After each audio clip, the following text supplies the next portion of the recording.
Morning. My story today is part memory and part imagination, which I've come to believe is actually the case for every story. So, a long time ago, the people of Woodfrog Hollow were ruled by a woman who had hair like a halo, a fiery tongue, and a twinkle in her eyes.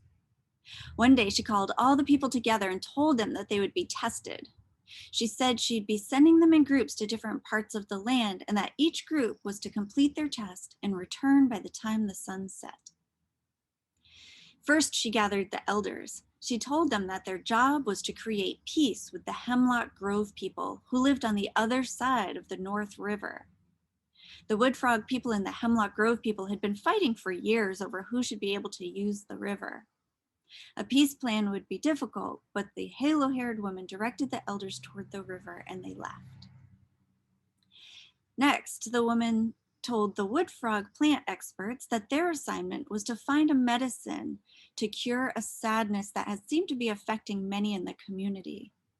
They nodded confidently and set out toward the western slope. Then she spoke to the animal experts. Their challenge was to find out all the different animals that used the land so that everyone could know the extent of the web of life that surrounded them.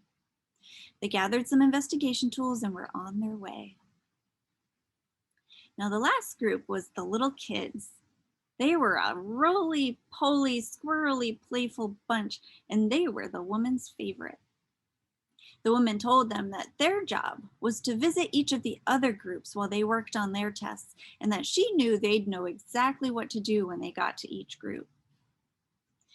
The little ones began their journey, and when they arrived at the elders' camp near the river, the elders were hiding behind trees and bushes and watching the people on the other side of the river, who were carefully walking into the cool water to wash their hot and dirty legs and arms.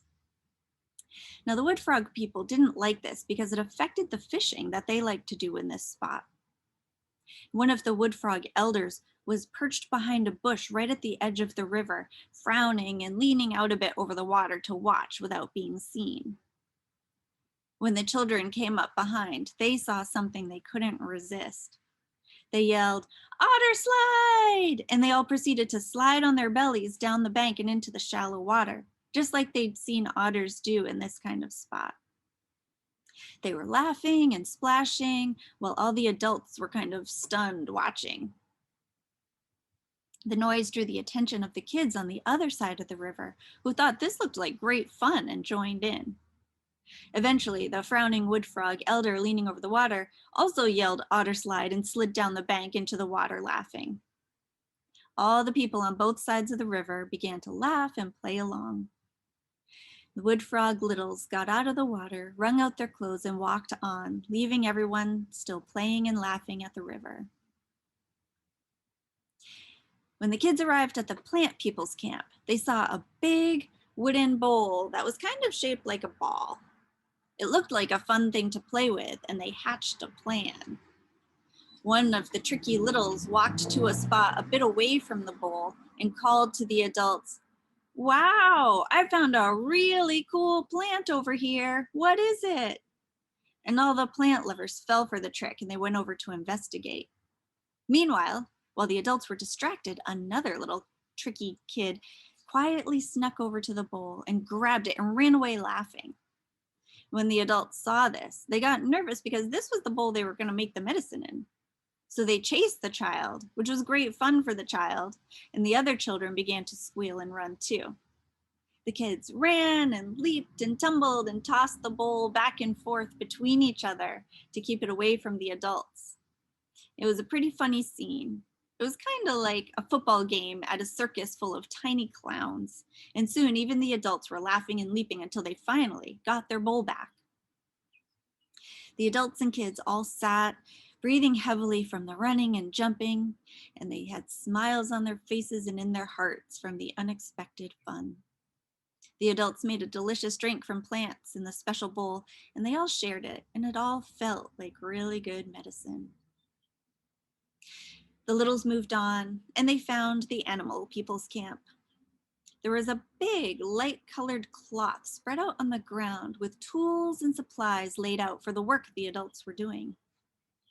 There were binoculars and magnifying glasses and field guides and measuring tools. And these looked really interesting to the littles. They walked over to pick up the items, and because their feet had been wet from the river and dirty from their running, they left little muddy footprints as they walked on the cloth.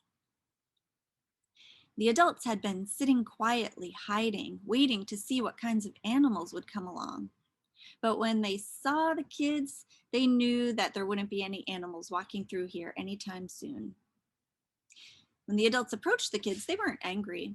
And one animal person noticed the muddy footprints and had a big realization that it didn't make sense to wait for the animals to come to them, and that they could instead look for marks left by animals to know who had lived on the land.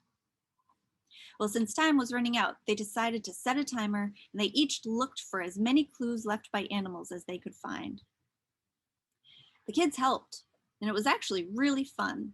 And by the end, they had discovered tracks and signs left by dozens and dozens of mammals and insects and reptiles and amphibians and so many other living things that they wouldn't have seen by just sitting and waiting.